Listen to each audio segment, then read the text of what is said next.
எல்லோருக்கும் வணக்கம். இன்னைக்கு நம்ம எல்லோருக்கும் பிடித்தமான தக்காளி சட்னி தாங்க எப்படி செய்யறதுன்னு பார்க்க போறோம்.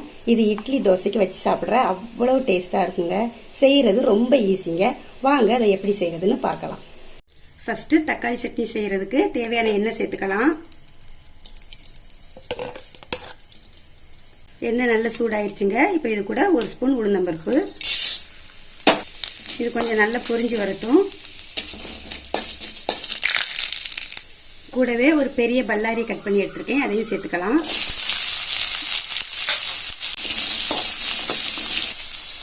இது கூடவே 5 காஞ்ச மிளகாய் எடுத்துருக்கேன், அதையும் சேர்த்துக்குவோம். வெங்காயம் கொஞ்சம் நல்லா கலர் மாறி வருது வரைக்கும் வதக்கிக்குவோம்.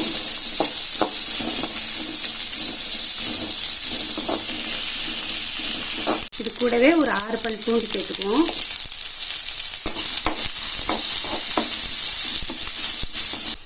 வெங்காயம் இந்த அளவுக்கு வதங்கினா போதுங்க. இப்போ இது கூட 4 பழமா தக்காளி எடுத்து வச்சிருக்கேன், அதையும் சேர்த்துக்குவோம். தக்காளி நல்லா வதங்குற வரைக்கும் வதக்கிக்குவோம்.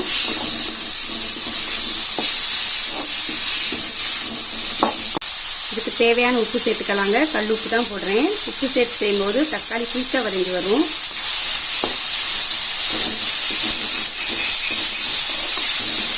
அவ்வளோதாங்க, தக்காளியுமே நல்லா வதங்கிடுச்சு.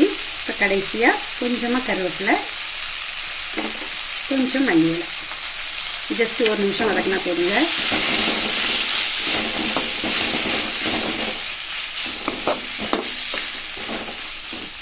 அவ்வளோதாங்க, இதுவுமே நல்லா வதங்கிடுச்சு. இப்போ ஸ்டவ் ஆஃப் பண்ணிடலாம். ஆற விட்டு ஒரு மிக்ஸி ஜாருக்கு மாற்றி அரைச்சி எடுத்துக்குவோம். வதங்கினது எல்லாமே நல்லா ஆறிட்டுங்க. இப்போ இது ஒரு மிக்ஸி ஜாருக்கு மாற்றி அரைச்சி எடுத்துக்குவோம்.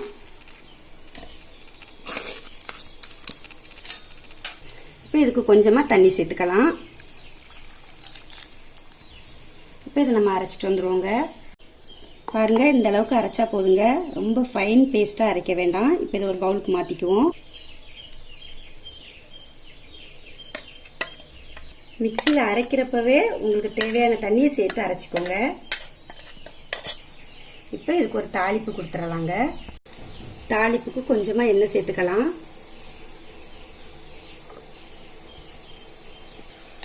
கொஞ்சமா கடுகு உளுந்தம் பருப்புங்க.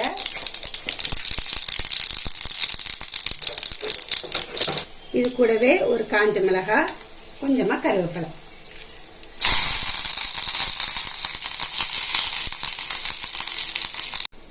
இப்போ இந்த தாளிப்பை இதோட சேர்த்து மிக்ஸ் பண்ணிக்குவோம்.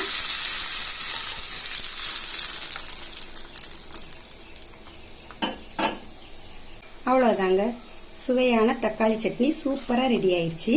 இது இட்லி தோசைக்கு வச்சு சாப்பிட அவ்வளோ டேஸ்ட்டாக இருக்குங்க.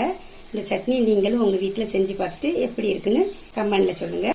இந்த வீடியோ பிடிச்சிருந்தா நம்ம சேனலுக்கு மறக்காமல் சப்ஸ்கிரைப் பண்ணுங்கள். நன்றி.